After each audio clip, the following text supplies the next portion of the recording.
क्या भी अगली छुट्टी तेन बड़ी लेट मिलनी है। कौन आया? फौजी एक। अच्छा उसका क्या ठीक है, उसकी 2 महीने छुट्टी होती मुक्की तो एक हकीम खुल गया। उसका क्या यार कोई दवाई हो जी बना दे भी अगली जड़ी छुट्टी है ना मैंने बड़ी लेट मिलनी है ते मैं आवा ते खावा ते नौजवान हो जावा। उसने दवाई बना दी, दवाई घर आके उस मां नु बताई ते मां उन्हें आख्या मेरा पुत्र तू तो चंगा भला है ते दवाई कही है। उसका क्या नहीं मेरी मां तू रख। उसका क्या मेरा पुत्र दसे से ता रखसा। उसका क्या मेरी मां अगली बड़ी छुट्टी लेट मिलनी है मैं हम सम ते खासा ते नौजवान हो वैसा। उसका क्या चलो ठीक है। वो वग गया कोई 10 साल बाद उन्हें छुट्टी मिली ना तो यार घर वड़िया तो एक नौजवान लड़की वधिया।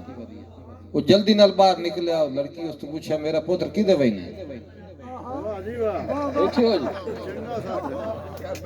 उसका क्या मेरा पुत्र किदे वही ना है। उसका क्या तू कौन है। उसका क्या मैं तेरी मां। उसका क्या मेरी मां तो बुढ़ड़ी आई तू नौजवान है। उसका क्या मेरा पुत्र जेड़ी दवाई दे गया वो सिचू है गोली खाती है मैं तो नौजवान हो गई हूँ। तो उसका क्या बाबा किदे गया कि जेद तू 2 खादियां पी के सुता पे समणा नहीं भाई। और ये महफिल हो जाइए मां रमजान दे अदब दे विच पढ़ रहे नहीं तो ਤੁਹਾਨੂੰ मुकम्मल ज़ौक़ दे भी बहुत ही अच्छे लिखारी हैं साडे पंजाबी अदब इस धरती पे बहुत ही अच्छे और बहुत खूबसूरत अंदाज दे नाल पढ़दे हैं। ताड़ी नाल इस्तकबाल करना जनाब मार रमजान वसली साहब वास्ते।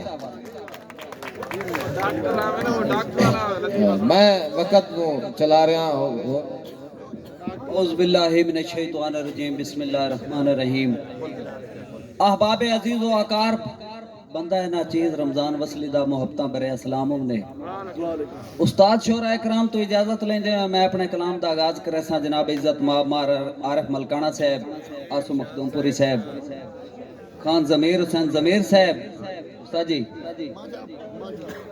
के जिथे रोज इबादत होंदी रहे उठो बरकत उड़ नहीं सकती। मेहरबानी अहले इलाका जिंदाबाद। मेहरबानी उस्ताद जी जिथे रोज इबादत होंदी रहे उठो बरकत उड़ नहीं सकती।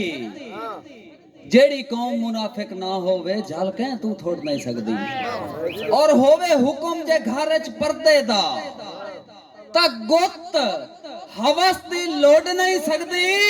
लख चढ़न सैलाब बेशर्मी दे बेड़ी शर्म दी बोड़ नहीं सकती।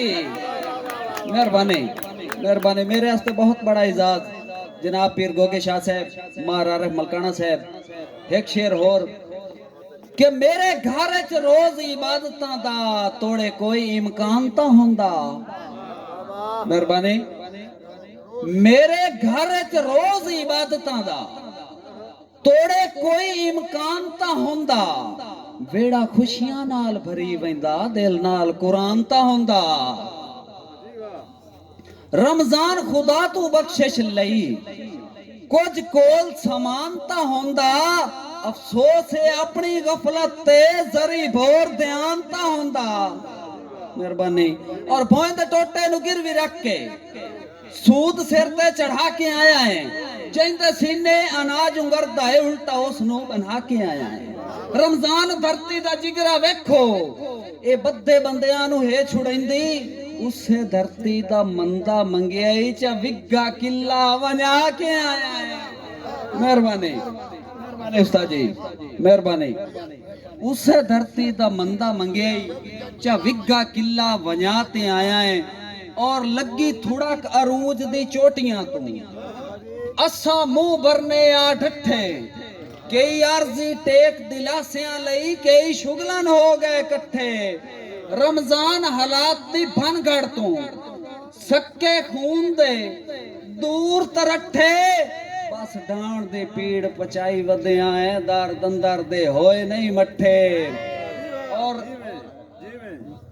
मेहरबानी उस्ताद जी मेहरबानी के बेशर्मी दे असबाब ना पूछ मार साहब बेशर्मी दे असबाब ना पूछ नेड़े तेल दे तीली हो गई जै सीना नित जखमाई रखिया वत पीड़ पसीली हो गई।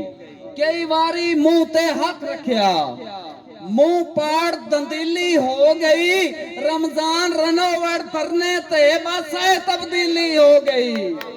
मेहरबानी अस्सलाम ताड़ी होनी चाहिए। बहुत ही अच्छा कलाम पढ़